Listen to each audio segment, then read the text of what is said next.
Une nuit inattendue a brisé les frontières de l'amitié, laissant mon cœur tiraillé entre l'amour, le désir et une tentation grandissante que je ne pouvais ignorer. C'est étrange comme un moment de calme peut soudainement devenir dérangeant. Je me tenais allongé dans mon lit, écoutant le faible bourdonnement de la climatisation. Chaque bruit semblait amplifié dans le silence environnant. Mon mari était parti plus tôt dans la soirée pour un court voyage, me promettant qu'il serait de retour au matin. La nuit s'étendait devant moi, et bien que la maison m'était familière, une étrange atmosphère pesait sur l'endroit, remplissant les ombres de possibilités silencieuses et troublantes. J'ai zappé quelques instants à travers les chaînes de télévision, cherchant une distraction, mais rien ne retenait mon attention. Finalement, j'ai abandonné, éteint la lumière, et je me suis retourné, espérant que le sommeil viendrait rapidement. Pourtant, quelque chose n'allait pas. Vous connaissez cette sensation, comme si quelqu'un vous observait? Cette impression m'a parcouru l'échine, un frisson sourd et persistant, une gêne silencieuse que je n'arrivais pas à écarter. Je me suis redressé, jetant un coup d'œil rapide autour de la chambre plongée dans l'obscurité, me disant que ce n'était qu'un jeu de mon imagination. Je me suis rallongé, tirant la couette jusqu'à mon menton, fermant les yeux et essayant de me concentrer sur la régularité de ma respiration. Mais ce sentiment ne partait pas. Il restait là, lourd et tendu, tapissant les ombres autour de moi. Soudain, un léger grincement dans le couloir a brisé le silence. Ce genre de bruit qui vous oblige à tendre l'oreille, à écouter plus attentivement. Ce n'était pas fort, juste un frottement à peine audible de pas. Mon cœur s'est emballé alors que je restais figé, essayant d'entendre. Peut-être que ce sont les tuyaux, me suis-je dit. Mais le bruit est revenu, plus clair cette fois. Quelqu'un était là. Je me suis rallongé, décidant que ce n'était sûrement rien. Mais les pas ne s'arrêtaient pas. Ils se faisaient plus forts, plus proches. Et je pouvais sentir la présence de quelqu'un qui approchait de la porte de la chambre. Mon cœur battait si fort que j'avais l'impression qu'il allait exploser. Je ne voulais pas regarder, je ne voulais pas savoir. Mais ma curiosité l'a emporté. J'ai jeté un coup d'œil vers l'embrasure de la porte, priant pour que ce ne soit qu'un tour de mon esprit. Là, baigné dans la faible lumière qui émanait du couloir, se tenait Marc, le meilleur ami de mon mari. Il me regardait, ses yeux perçants, presque scrutateurs. Sun regard me met tate mal ar lace, comme sil voyet à travers moi. J'ai esquissé un faible sourire, espérant que cela dissiperait l'atmosphère étrange. Mais il ne me le rendit pas. Salut, ai-je murmuré, ma voix paraissant trop forte dans le silence. Tout va bien? Marc hésita, puis entra dans la pièce. Sun regard any deviate pas. Sa présence emplissait l'espace d'une intensité étrange, et un frisson d'inquiétude monta en moi. Désolé, dit-il finalement, sa voix à peine plus qu'un murmure. Je ne voulais pas te réveiller. Je pensais que tu apprécierais un peu de compagnie, seul comme tu le es. J'ai laissé échapper un rire bref, essayant d'alléger l'ambiance, mais mon rire sonnait creux, tendu. Je ne m'attendais à voir personne, répondis-je, essayant de garder ma voix stable. Il s'approcha, s'installant dans le fauteuil près de la fenêtre, à quelques mètres du lit. Je l'observais, me sentant comme piégé dans un étrange rêve. Je me disais de me détendre. Marc était l'ami de mon mari depuis toujours, quelqu'un que je connaissais depuis des années. Mais quelque chose, ce soir, semblait différent. Il y avait une énergie dans la pièce, une tension implicite qui fit se dresser les poils de ma nuque. Alors, mon mari t'a demandé de venir voir si j'allais bien? Ai-je demandé, brisant le silence. Il secoua la tête, ses yeux toujours fixés sur les miens. Non, je voulais juste m'assurer que tu allais bien. Tu avais l'air d'avoir besoin d'un peu de compagnie. C'était une phrase simple, mais elle portait un poids qui me fit frissonner. Son regard était intense, scrutateur, comme s'il pouvait lire chaque pensée qui traversait mon esprit. Je ressentais une étrange attraction, presque magnétique. Une sensation que je n'avais jamais connue auparavant. Cela m'intriguait autant que cela me troublait. J'ai essayé de chasser cette impression, me glissant un peu plus sous les couvertures en poussant un léger soupir. J'apprécie, Marc, mais je pense que ça va, dis-je, ma voix se perdant, incertaine de croire moi-même mes propres paroles. Mais il ne bougea pas. Au lieu de cela, il s'adossa au fauteuil, ses yeux toujours rivés sur moi, et un léger sourire se dessina sur ses lèvres. Un sourire qui semblait cacher quelque chose de plus profond. Ce soir, il était différent. Plus réservé, mais plus proche à la fois. Le silence entre nous s'épaissit, chargé d'une intensité inattendue. C'était comme un jeu, un défi silencieux pour voir qui craquerait en premier. « Tu t'es déjà senti piégé ?» demanda-t-il enfin. Soudain, sa voix, douce mais incisive, brisa le silence. Tutte sen spieghe? La question me prit au dépourvu. PG? Erptaie. Confuse. Oui, comme si tu vivais une vie que tu n'as pas vraiment choisie. Juste une vie dans laquelle tu t'es retrouvé, par hasard. Ces mots, bas et réfléchis, portaient quelque chose de plus profond, presque comme une confession. J'ouvris la bouche pour répondre, mais aucun son n'en sortit. Je ne savais pas exactement où il voulait en venir, mais la question résonnait en moi, comme un écho. Avais-je ressenti ça, moi aussi? Cette sensation d'être piégée, dans cette vie, dans ce mariage? C'était une pensée que je ne m'étais jamais autorisée à avoir. Parfois, murmurai-je enfin, presque étonnée par ma propre réponse. Mais tout le monde ne ressent pas ça au moins une fois? Il hocha la tête, une ombre passant sur son visage. Je pense que certains le ressentent plus que d'autres. Peut-être que tout se résume à trouver quelqu'un qui comprend. Le poids de ces mots resta suspendu dans l'air, et quelque chose sembla basculer entre nous. Sun regarda seducit, et, le space d'un instant, l'attention devint presque réconfortante. C'est alors que je réalisai à quel point il était proche. Sa présence emplissait l'espace, dégageant une chaleur étrange, à la fois rassurante et dangereuse. Je détournai les yeux, rompant le contact visuel, essayant de reprendre mes pensées. Marc, je ne sais pas où tu veux en venir, mais... Je suis juste honnête, m'interrompit-il, sa voix calme et posée. Parfois, on ne se rend pas compte de ce dont on a besoin jusqu'à ce que ce soit juste devant nous.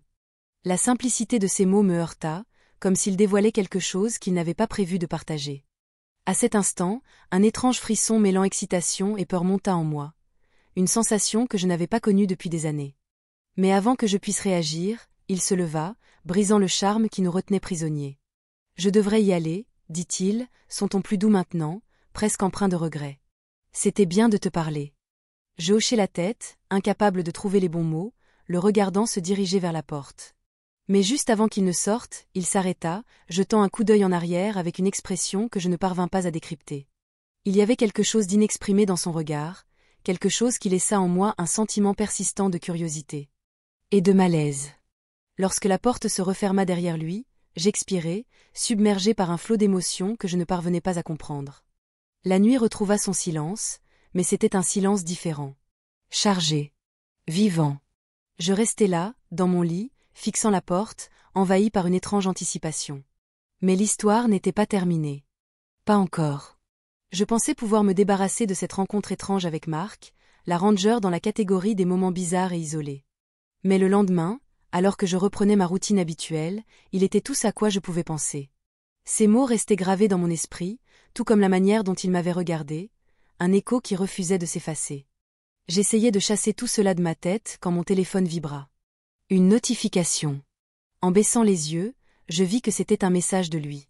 « Tu es libre cet après-midi ? Je pensais qu'on pourrait prendre un café. » Une question simple, anodine en apparence, mais qui fit ressurgir ce mélange d'excitation et de malaise. J'hésitai avant de répondre. D'accord. 1 heure plus tard. 1 heure plus tard, je me retrouvai assise en face de lui, dans un coin tranquille d'un café où j'étais déjà venue des dizaines de fois avec mon mari. Mais cette fois, c'était différent. Marc me regardait avec cette intensité caractéristique, comme s'il pouvait lire à travers moi, jusqu'à des pensées que je n'avais pas encore formulées. « Merci d'être venu, dit-il, sa voix chaleureuse mais prudente, comme si nous marchions tous deux sur un fil tendu que nous n'avions même pas réalisé exister. Pas de problème. J'étais surprise d'avoir de tes nouvelles, à vrai dire, répondis-je, essayant de garder un ton détaché malgré mon cœur battant à tout rompre. Il se pencha en arrière, prenant une gorgée lente de son café. Je me suis dit qu'après hier soir, ce serait bien de parler. Je ne voulais pas que tu penses que j'étais déplacée. Je sentis mes joues s'empourprer. C'était juste une visite inattendue, c'est tout, dis-je, espérant lisser le malaise persistant. Mais il n'avait pas l'air convaincu. Peut-être que c'est plus que ça, répondit-il, baissant les yeux un instant avant de croiser de nouveau mon regard. Parfois, les gens entrent dans nos vies à des moments étranges, pour des raisons qu'on ne comprend pas toujours immédiatement. Ces mots étaient simples, mais ils trouvèrent un écho en moi. Je ne voulais pas l'admettre, pas même à moi-même, mais il y avait une attraction entre nous que je ne pouvais ignorer. Et, à en juger par la manière dont il me regardait, il ressentait la même chose. Alors, qu'est-ce qui se passe vraiment ? Demandai-je, essayant de ramener la conversation sur un terrain plus sûr. Tu ne sembles pas tout à fait toi-même ces derniers temps. Il s'arrêta, son regard se perdant un instant par la fenêtre, comme s'il cherchait ses mots. Je suppose que c'est tout. La vie, les décisions que je pensais avoir prises pour moi-même, et puis réaliser que peut-être, elles n'étaient pas vraiment mes choix. Tu as déjà ressenti ça? Ces mots me touchèrent plus profondément que je ne l'aurais imaginé, réveillant des émotions que j'essayais d'ignorer. Mon propre mariage s'était installé dans une routine confortable, prévisible. J'aimais mon mari, bien sûr, mais parfois, je me demandais si nous n'étions pas devenus trop à l'aise, si nous avions perdu cette étincelle qui, autrefois, faisait tout vibrer. Parfois, avouai-je doucement, ressentant une pointe de culpabilité à le dire à voix haute. C'est facile de tomber dans une routine, et puis on oublie ce que ça fait de vraiment vivre. Il hocha la tête, une compréhension sincère dans ses yeux. Je crois qu'on a tous envie de quelque chose de plus, mais la plupart des gens ne l'admettent jamais. Il y avait un poids dans ses paroles, quelque chose qui me faisait me sentir à la fois excitée et inquiète. Je voulais rester légère, faire semblant qu'il n'y avait pas cette tension croissante entre nous. Mais plus nous parlions, plus j'avais l'impression d'être au bord de quelque chose que je ne pouvais pas contrôler. Alors, qu'est-ce qu'on est censé faire, dans ce cas? Demandai-je, mi-plaisantant, bien que ma voix tremblât légèrement. Il ne répondit pas tout de suite, son regard restant fixé sur moi. C'est bien ça, la question, non? Pendant un instant, nous restâmes assis là, le bruit du café disparaissant à l'arrière-plan. Mon esprit tourbillonnait de pensées que je ne voulais pas affronter, de sentiments que je ne voulais pas reconnaître. Mais la façon dont il me regardait, avec ce calme et cette intensité implacable, rendait impossible de prétendre que je ne ressentais pas la même chose. Et puis, une voix familière brisa le charme. Oh Salet. Je ne pensais pas vous voir ici tous les deux. C'était une amie commune, souriante, avec une pointe de curiosité dans les yeux. Je forçai un sourire, mon cœur battant encore à tout rompre, et échangeai quelques banalités. Lorsqu'elle s'éloigna, je laissai échapper un souffle tremblant, réalisant à quel point nous avions été proches de franchir une ligne invisible. On devrait probablement y aller, murmurai-je, soudainement prise d'une sensation d'étouffement. Il hocha la tête, se levant sans un mot. Mais alors que nous quittions le café, je sentais sa présence à côté de moi, cette intensité silencieuse emplissant l'espace entre nous. Les jours qui suivirent furent comme un étrange brouillard. J'essayais de me concentrer sur ma routine habituelle, mais tout semblait différent. Mes pensées revenaient sans cesse à lui. Ses mots, son regard, la façon dont il semblait comprendre des choses que je n'avais même pas entièrement comprises moi-même. Je n'arrivais pas à me débarrasser de l'impression que quelque chose avait changé, que je ne pouvais plus revenir à l'état d'avant. Et puis, un après-midi, il passa chez moi. Je ne m'y attendais pas. Mais quand j'ouvris la porte, il était là, avec cette expression familière, un mélange de chaleur et de quelque chose de plus profond. Quelque chose qui fit battre mon cœur plus vite. « On peut parler ?» demanda-t-il, son ton à la fois doux et insistant. Je jetai un coup d'œil autour de moi, m'assurant que personne d'autre n'était à la maison, puis hochai la tête, le laissant entrer. Nous restâmes dans le couloir pendant un moment, sans rien dire. Le silence était lourd, chargé de tout ce que nous ne disions pas. « Yeah » commença-t-il, sa voix à peine un murmure. Je n'arrive pas à arrêter de penser à toi. À nous. Et je sais que c'est mal, mais... Mon souffle se coupa, mon cœur battant à tout rompre alors que ces mots faisaient leur chemin en moi. Marc, on ne peut pas. Ce n'est pas. Mais il s'approcha, son regard toujours aussi fixe, et je me retrouvai incapable de reculer. Il y avait quelque chose dans la façon dont il me regardait, comme s'il voyait à travers toutes les murailles que j'avais érigées, comme s'il comprenait des parties de moi que je ne connaissais même pas. Ça ne doit pas avoir de sens, murmura-t-il. Mais je sais que toi aussi, tu le ressens. Ces mots restèrent suspendus dans l'air, et je réalisai, avec un mélange de peur et d'excitation, qu'il avait raison. Il y avait quelque chose d'indéniable entre nous. Quelque chose qui défiait toute logique. Quelque chose que je ne pouvais plus ignorer.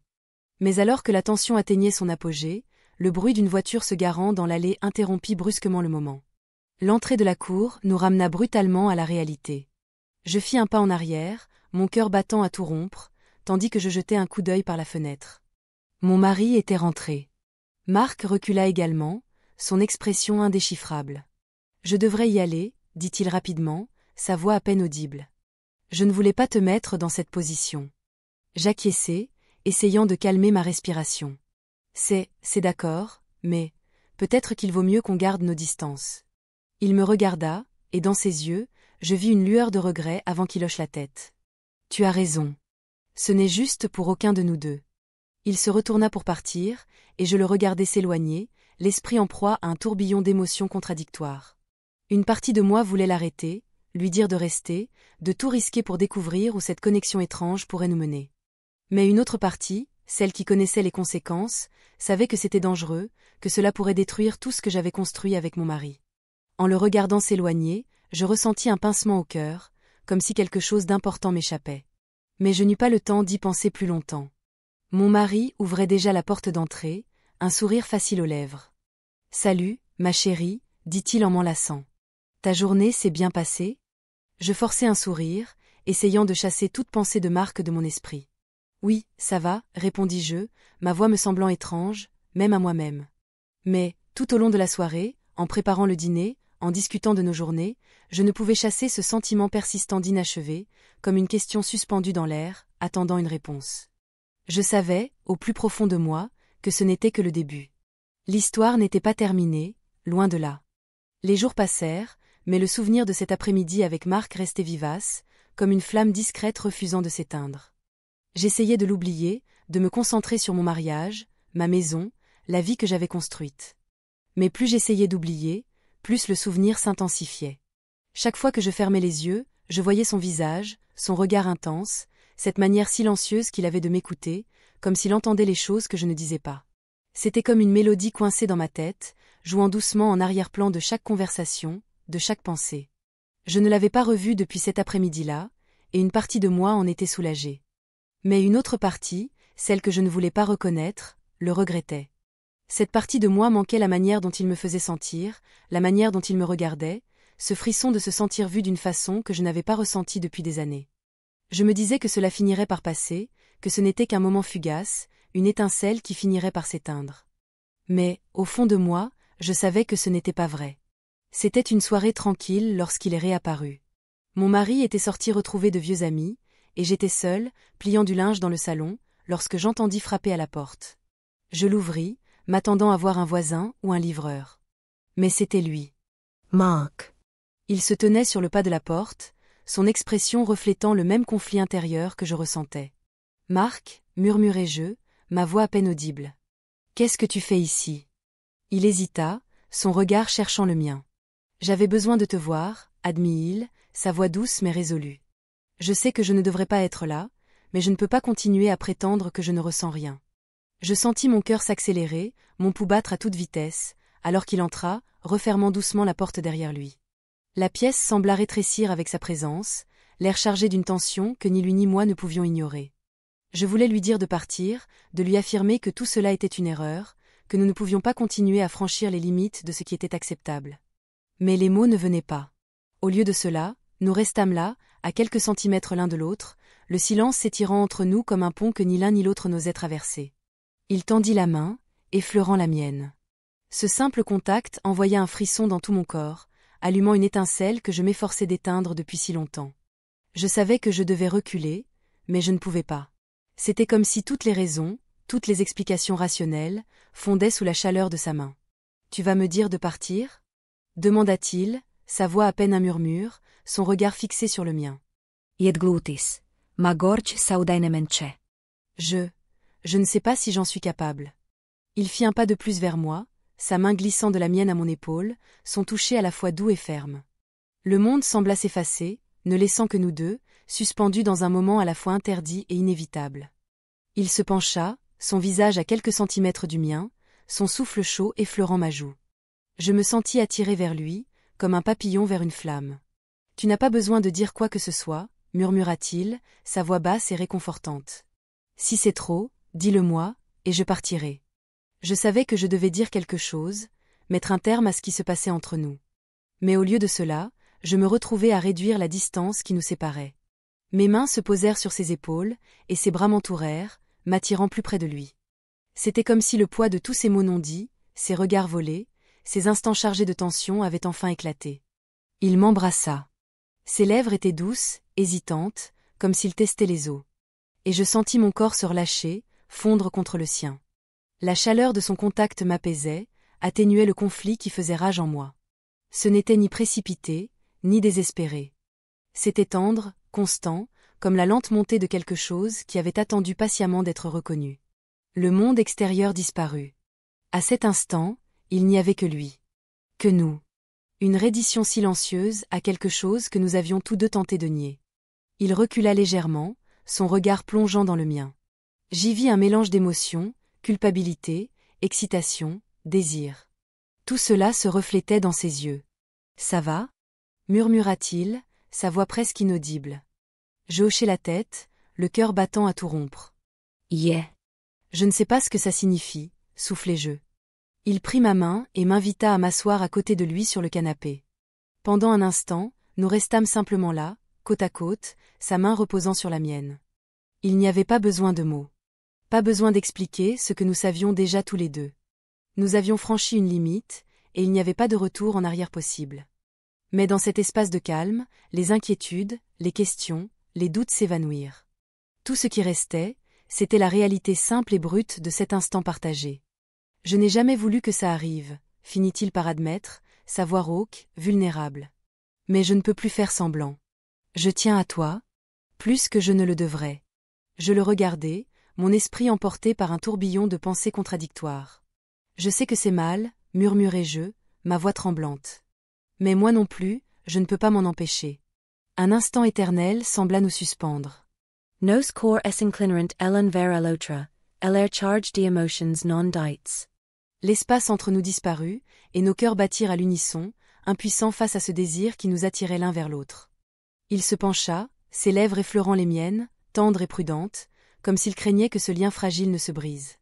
Cette fois, tous mes doutes s'évaporèrent. Je me fondis dans son étreinte, emporté par une flamme qui nous enveloppait tous les deux. Chaque frontière s'effaça. Nos âmes s'entrelacèrent. Nous restâmes là, serrés l'un contre l'autre, le monde extérieur s'effaçant. C'était un moment suspendu dans le temps, une rébellion silencieuse contre les vies que nous étions supposés mener. Et dans cet instant volé, tout semblait juste. Mais, peu à peu, la réalité fit son retour, apportant avec elle le poids de ce que nous venions de faire. Je me reculai, baissant les yeux vers le sol, une vague de culpabilité m'envahissant. Ça ne peut plus se reproduire, murmurai-je, ma voix chargée d'émotion. Il hocha la tête, l'air résigné. Je sais. Mais ça ne change rien à ce que je ressens. Je levai les yeux vers lui, le cœur lourd. Alors, qu'est-ce qu'on est censé faire? Il poussa un soupir, sa main toujours posée sur la mienne. Je ne sais pas. Peut-être qu'on doit laisser tomber. Ces mots résonnèrent creux. Et je savais, au fond de moi, que laisser tomber ne serait pas aussi simple que cela en avait l'air. Mais aussi fort que je désirais m'accrocher à lui, m'imprégner de la chaleur de sa présence, je savais que c'était impossible. Nous jouions avec le feu, et tôt ou tard, nous finirions tous les deux par nous brûler. Il se leva, son regard s'attardant sur moi un instant avant qu'il ne se tourne pour partir. « Si jamais tu as besoin de moi, je serai là, » dit-il doucement, une pointe de tristesse dans la voix. « Mais je ne te mettrai plus jamais dans cette position. » Je le regardai s'éloigner, le cœur alourdi par le poids de cet adieu silencieux.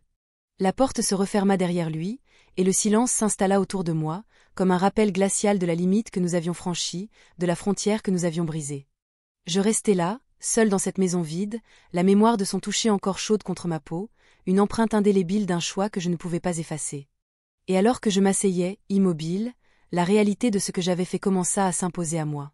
L'onde de regret et de confusion déferla sur moi, s'infiltrant profondément. J'avais trahi mon mari, mes vœux, la vie que j'avais construite.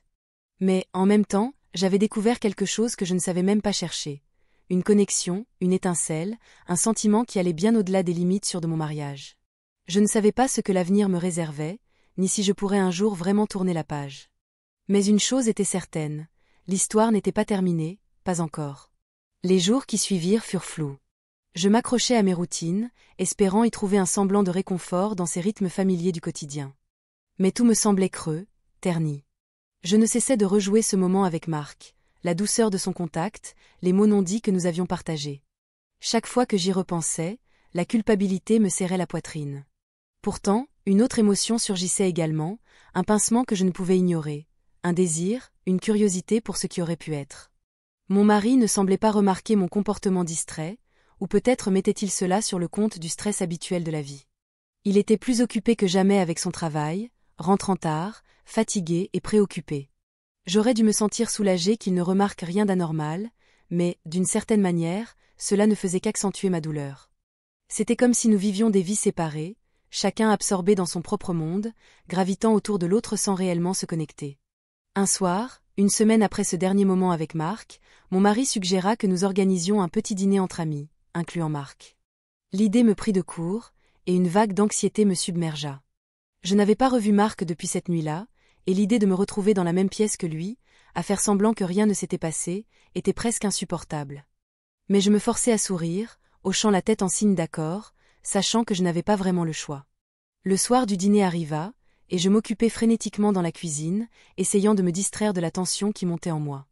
Je me concentrais sur les tâches familières, couper les légumes, remuer les sauces, dresser la table. Tout, pour occuper mon esprit. Mais à mesure que l'heure avançait, mon cœur commença à s'emballer. Je pouvais déjà sentir le poids de ce qui allait arriver, cette tension qui bouillonnait juste sous la surface, prête à éclater.